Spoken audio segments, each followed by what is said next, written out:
नमस्कार, आप देख रहे हैं के न्यूज नेशनल। मैं हूं आपके साथ मानसी। खबरों से पहले एक नजर हेडलाइंस पर। अमेरिकी संसद एक ऐसे बिल पर विचार कर रही है जिसमें ग्रीन कार्ड का इंतजार कर रहे लोगों को तय फीस और कुछ शर्तें पूरी करने के बाद नागरिकता मिल सकेगी। तालिबान में नंबर 2 की हैसियत रखने वाले और नई हुकूमत में डेप्यूटी प्राइम मिनिस्टर मुल्ला अब्दुल गनी बरादर जिंदा है। भारी बारिश की वजह से गुजरात के कई शहरों में बाढ़ के हालात बने। इसका सबसे ज्यादा असर राजकोट और जामनगर में हुआ। WHO इस हफ्ते भारत के स्वदेशी कोरोना टीके को वैक्सीन को मंजूरी दे सकता है। इसका प्रोडक्शन हैदराबाद की कंपनी भारत बायोटेक कर रही है। भूखमरी और बढ़ रहे अफगानिस्तान में मानवीय सहायता के लिए संयुक्त राष्ट्र 146 करोड़ रुपए की मदद देगा। कई साल से अमेरिकी नागरिकता देख रहे लोगों के लिए कुछ राहत भरी खबर है। अमेरिकी संसद एक ऐसे बिल पर विचार कर रही है कि जिसमें ग्रीन कार्ड का इंतजार कर रहे लोगों को तय फीस और कुछ शर्त पूरी करने के बाद नागरिकता मिल सकेगी। हालांकि बिल अभी बिल्कुल शुरुआती दौर में है। इसकी प्रक्रिया में काफी वक्त लगता है। ग्रीन कार्ड को बैकलॉग बहुत लंबा होता है और लाखों लोग, खासकर IT प्रोफेशनल, इसका शिकार बनते हैं। उन्हें बार बार अपने वर्क वीजा रिन्यू कराना होता है।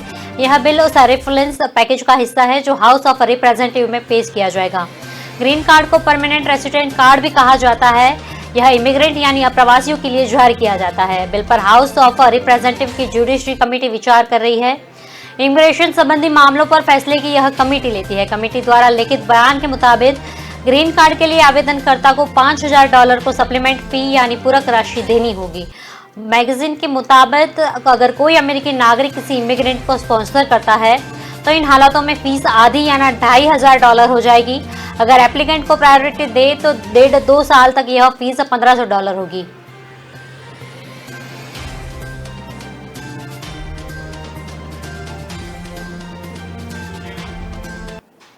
तालिबान में नंबर 2 की हैसियत रखने वाले और नई हुकूमत में डेप्यूटी प्राइम मिनिस्टर मुल्ला अब्दुल गनी बरादर जिंदा है। बरादर ने सोमवार को एक ऑडियो टेप जारी कहा कि वो अभी जिंदा है। मुल्ला की यह सफाई इस लिहाज से अहम मानी जाती है क्योंकि कई दिनों से सोशल मीडिया पर उसकी मौत की खबरें चल रही थी। तालिबान के प्रवक्ता सुहेल शाहीन ने बरादर के बारे में फैलाई जा रही अफवाह को बेबुनियाद बताया। तालिबान हुकूमत मुल्ला मोहम्मद हसन अखुंद के बाद बराबर ही नंबर 2 है। उसे प्रधानमंत्री बनाया गया। मोहम्मद हिब्तुल्लाह अखुंदजादा सुप्रीम लीडर है। बरादर ने ऑडियो में कहा कि इसके बारे में प्रोपेगेंडा चलाया जा रहा है। यह टेप तालिबान ने जारी किया। तालिबान की हुकूमत बनने के बाद ही बरादर नजर नहीं आया। इसके बाद ही उसकी मौत की अफवाहों ने जोर पकड़ा। बरादर ने ऑडियो में कहा कि मीडिया में मेरी मौत के बारे में खबरें चल रही है। पिछले कुछ दिनों से लगातार यात्रा कर रहा हूं। मैं अपने मित्रों के साथ ही हूं और वो बिल्कुल ठीक है।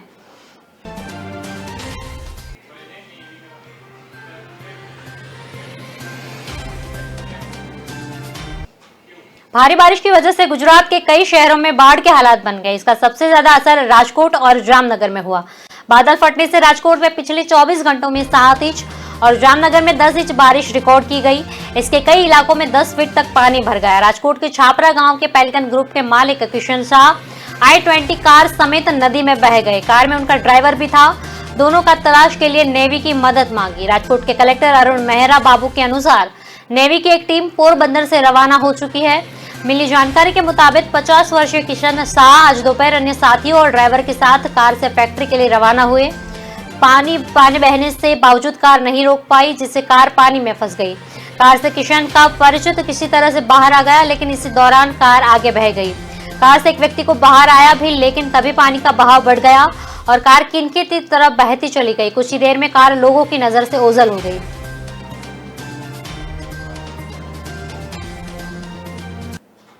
विश्व स्वास्थ्य संगठन इस हफ्ते भारत के स्वदेशी कोरोना टीके को वैक्सीन को मंजूरी दे सकता है। इसका प्रोडक्शन हैदराबाद की कंपनी भारत बायोटेक कर रही है।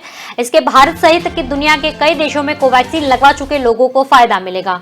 WHO का अप्रूवल न मिलने के कारण अब तक कोवैक्सीन लेने वाले लोगों को विदेश की यात्रा नहीं कर पा रहे थे। मंजूरी मिलने के बाद इस वैक्सीन की पासपोर्ट की इस्तेमाल किया जा सकता है। कंपनी वैक्सीन को आसानी से दुनिया भर में एक्सपोर्ट भी कर पाएगी। भारत बायोटेक ने अप्रूवल के लिए WHO जिनेवा में एप्लीकेशन दी थी। वैक्सीन को अब तक 13 देशों में मंजूरी मिल चुकी है। कोवैक्सीन को भारत बायोटेक और Indian council of medical research ने मिलकर बनाया। फेज 3 क्लिनिकल ट्रायल्स के बाद कंपनी ने दावा किया था कि वैक्सीन की क्लिनिकल एफिकेसी 78% है, यानी कोरोना इन्फेक्शन को रोकने में 78% इफेक्टिव होता है। अच्छी बात यह सामने आई है कि जिन्हें ट्रायल में यह वैक्सीन लगाई गई थी उनमें से किसी में भी गंभीर लक्षण नहीं दिखे, यानी गंभीर लक्षणों को रोकने के मामले में इसकी इफेक्टिव 100% है।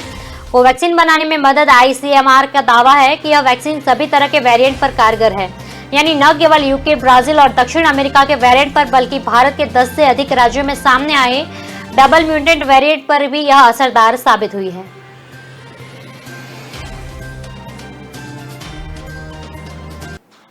भूखमरी की ओर बढ़ रहे अफगानिस्तान में मानवीय सहायता के लिए संयुक्त राष्ट्र ने 140 करोड़ रुपए की मदद मांगी है। वहीं अफगानिस्तान मीडिया ने दावा किया कि अमेरिका में भी युद्धग्रस्त देश को करीब 471 करोड़ रुपए की ज्यादा की मदद करने जा रहे हैं। संयुक्त राष्ट्र महासचिव एंटोनियो ने सोमवार को कहा था कि युद्धग्रस्त अफगानिस्तान में मानवीय मूल्यों की रक्षा के लिए संयुक्त राष्ट्र प्रतिबद्ध है। जिनेवा में आयोजित एक सम्मेलन में गुटेरस ने कहा था कि अफगानिस्तान के लोग दशकों को युद्ध, पीड़ा और असुरक्षा के बाद अपने सबसे खतरनाक समय का सामना कर रहे हैं। अब राष्ट्रीय समुदाय के लिए उनके साथ खड़े होने का समय है। विदेश मंत्री एस जयशंकर इस हफ्ते ताजिकिस्तान के दौरे पर जा सकते हैं। ताजिकिस्तान की पाकिस्तान और तालिबान का विरोध देश माना जाता है। साथ ही पंजशीर के लड़ाकों भी ताजिकिस्तान का समर्थन कराता रहा है। अफगानिस्तान की हालिया स्थिति को देखते हुए भारतीय विदेश मंत्री का यह दौरा महत्वपूर्ण माना जाता है। कतर के साथ बैठक में सोमवार को तालिबान का डेप्यूटी PM मुल्ला अब्दुल गनी बरादर नहीं पहुंचा। अफवाह सामने आई थी कि वह अपने राजनीतिक प्रतिद्वंदियों के साथ एक मुठभेड़ के दौरान मारा गया। हालांकि तालिबान ने जोर देकर कहा कि बरादर कंधार प्रांत में हैं। देश के भविष्य पर चर्चा करने के लिए समूह के सर्वोच्च नेता मौलवी हिबतुल्ली अखुनजादा के साथ बैठक कर रहा है। बरादर और हक्कानी के बीच विवाद की खबरें भी चर्चा में हैं।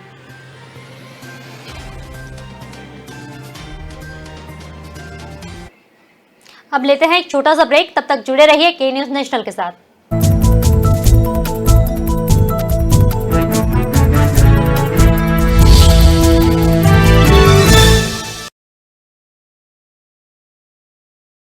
पन्ना काली बा अंधियारी रे मांझल रात अंधियारी रे आधी रात ले नानो सऊदियो साथ चित्तौड़ दुर्ग सू एकली चली कुंभल गढ़ताई चाल पड़ी मेवाड़ धरा पे उन वीरिया में राज करे बनवीर ये माँ राज करे बनवीर ये।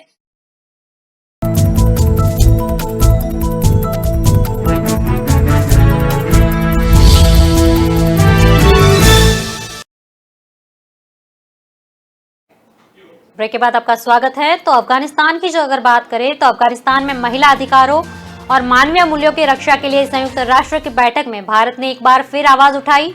जिनेवा में आयोजित एक उच्च स्तरीय बैठक में भारत के विदेश मंत्री एस जयशंकर ने कहा कि अफगानिस्तान एक चुनौतीपूर्ण दौर से गुजर रहा है।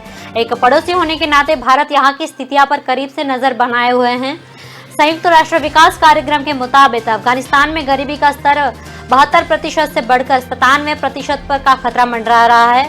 ऐसे में क्षेत्रीय स्थिरता के लिए इसके विनाशकारी परिणाम हो सकते हैं। भारतीय विदेश मंत्री ने आगे कहा कि राजनीतिक, आर्थिक, सामाजिक और सुरक्षा कारणों से यहाँ मानवीय जरूरतों में बड़ा बदलाव आया। इसे देखते हुए यह महत्वपूर्ण है कि यात्रा और सुरक्षित मार्ग का मुद्दा जो मानवीय सहायता में बाधा बन सकता है, इसे तुरंत सुलझाया जा सके। जो लोग अफगानिस्तान में बाहर यात्रा करना चाहते हैं उन्हें बिना किसी रुकावट के ऐसी सुविधाएं दी जानी चाहिए ताकि लोगों को बिना किसी रोक टोक के आने जाने की सुविधा मिल सके। जयशंकर ने कहा कि काबुल हवाई अड्डे के नियमित कमर्शियल ऑपरेशन से दूसरे देशों को भी सहायता भेजने में आसानी होगी।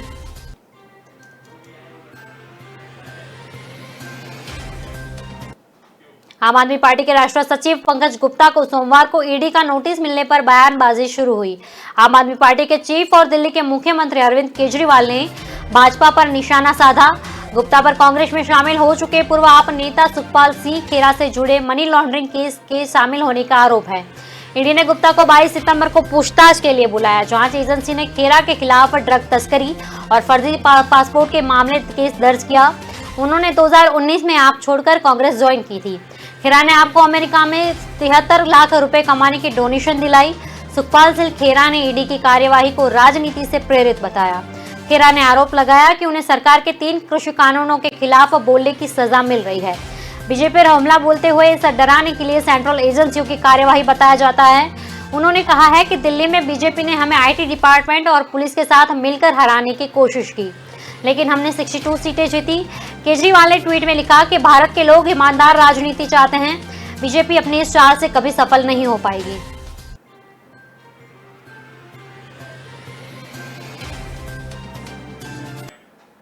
सूरत शहर के लिंबायत इलाके में एक बच्चा अपार्टमेंट की 4थी मंजिल से नीचे गिर गया।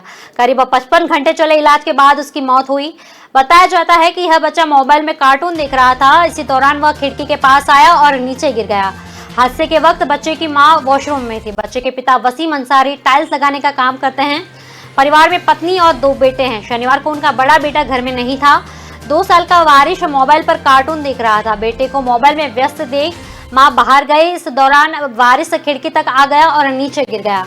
बारिश दूसरी मंजिल की बालकनी से टकराते हुए नीचे गिरा। इस समय एक शख्स वहां से गुजर रहा था। उसने बच्चे को उठाया और फिर लोगों को आवाज देकर बुलाया। पड़ोसियों ने वारिस की मां को इसकी सूचना दी। बच्चे को गंभीर हालत में अस्पताल में भर्ती कराया गया। वे करीब 1 महीने पहले ही यहाँ शिफ्ट हुए थे। सिर्फ खिड़की से अंतर 2 फुट है। यह खिड़की हमेशा बंद रखती है, लेकिन शनिवार को बच्चे की मां खिड़की बंद करना भूल गई थी।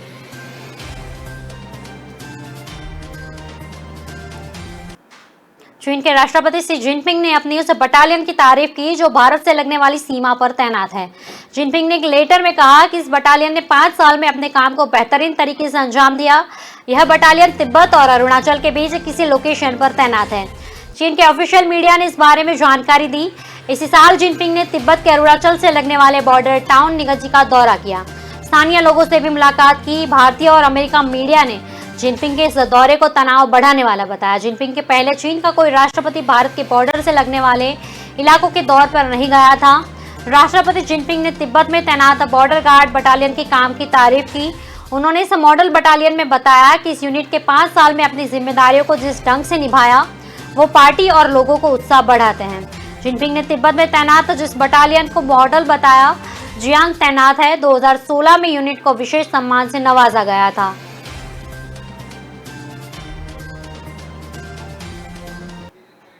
अफगानिस्तान में तालिबान की वापसी के 1 माह पूरे होने से इसी के साथ वहां जनजीवन बेपटरी होने लगा। कमाई का जरिया खत्म होने के बाद लोग परिवार चलाने और बच्चों का पेट भरने के लिए घर गृहस्थी का सामान सड़कों पर बेचने को मजबूर हुए।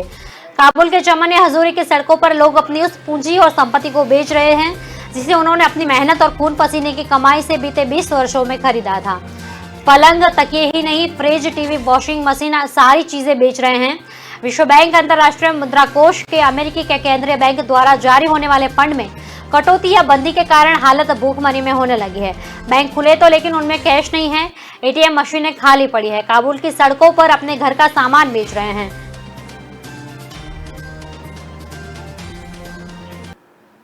दुनिया भर में कोरोना वायरस के डेल्टा स्वरूप ने बढ़ते संक्रमण के मामलों और तीसरी लहर की आशंका के बीच 5 से 12 साल तक के बच्चों के लिए टीका अगले माह तक उपलब्ध हो सकता है। यह कम उम्र बच्चों के परिजन के लिए राहत की बात होगी, क्योंकि अभी तक टीके केवल 12 साल और उससे ऊपर के बच्चों के लिए उपलब्ध थी। यही जानकारी अभियान से जुड़े 2 विशेषज्ञों ने बताया। अमेरिकी खाद्य एवं औषधि प्रशासन के पूर्व आयुक्त एवं फाइजर बोर्ड के सदस्य डॉक्टर स्कॉट ने कहा कि कम उम्र के बच्चों के लिए टीकों की मंजूरी मिलने के लिए क्लिनिकल आंकड़ों की त्वरित समीक्षा जरूर होगी। गोटलिब ने CBS फेस द नेशन कार्यक्रम में कहा था कि सबसे बेहतर स्थिति में फाइजर के टीके कम उम्र बच्चों के लिए 31 अक्टूबर तक तैयार हो जाएंगे। उन्होंने कहा, फाइजर ने जिस तरह के आंकड़े जुटाए उन पर भरोसा है। टेक्सास चिल्ड्रन हॉस्पिटल में अंतरिम बाल रोग प्रमुख डॉक्टर जेम्स ने कहा कि कम उम्र के बच्चों के लिए टीके की मंजूरी अक्टूबर तक मिल जाएगी। भाजपा हाईकमान ने मुख्यमंत्री जयराम ठाकुर को मंगलवार नई दिल्ली तलब किया। इससे राजनीतिक गलियारों में तरह तरह की चर्चा हुई। गुजरात प्रकरण के एकदम बाद जयराम ठाकुर को शिमला पहुंचते ही फिर से बुलाने के इस घटनाक्रम ने प्रदेश के राजनेताओं को चौंका दिया। कांग्रेस नेताओं की तो इससे सीएम को घेरने का मौका मिला। वे यहां तक कह रहे थे कि मुख्यमंत्री जयराम को हटाया जा रहा है। मुख्यमंत्री इससे पहले बुधवार को नई दिल्ली गए थे। उनकी बुधवार देर रात को भाजपा के राष्ट्रीय अध्यक्ष जगत प्रकाश नड्डा से बातचीत हुई। गुरुवार को राष्ट्रपति रामनाथ कोविंद को भी हिमाचल आने का न्योता दिया था। सूत्रों के अनुसार मुख्यमंत्री मंगलवार दोपहर या इसके बाद नड्डा से मिलेंगे। वह उनसे उपचुनाव की तैयारियां पर भी बातचीत करेंगे, क्योंकि भारतीय निर्वाचन आयोग से भी जल्दी चुनाव करवाने के संकेत मिल रहे हैं। सरकार और संगठन के कामकाज तथा अन्य विषयों पर चर्चा करेंगे। वहीं कुल्लू में ढालपुर में कांग्रेस विधायक विक्रमादित्य सिंह ने कहा कि मुख्यमंत्री कांग्रेस के दूल्हे की चिंता न करे, अपनी चिंता करे।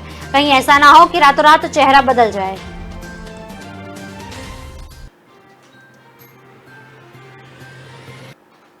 जॉनसन की मां सार्लोट जॉनसन चहल भारतीय समयानुसार सोमवार देर रात निधन हो गया। ब्रिटिश मीडिया में आई रिपोर्ट के मुताबिक यह जानकारी दी गई। वह लंदन के एक अस्पताल में भर्ती थी। जॉनसन परिवार की ओर से कहा गया कि उन्होंने अचानक परंतु शांति से अंतिम सांस ली। जब वह 40 साल की थी तब उनके संग का मरीज होने का पता चला था।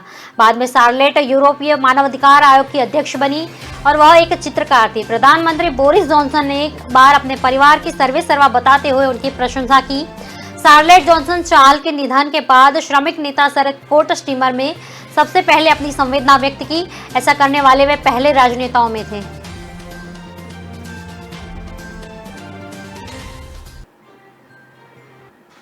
फिरोजाबाद जिले में हालात अभी सुधर नहीं रहे। सोमवार को डेंगू और वायरल फीवर से 11 मरीजों की मौत हुई। इनमें से 9 बच्चे थे।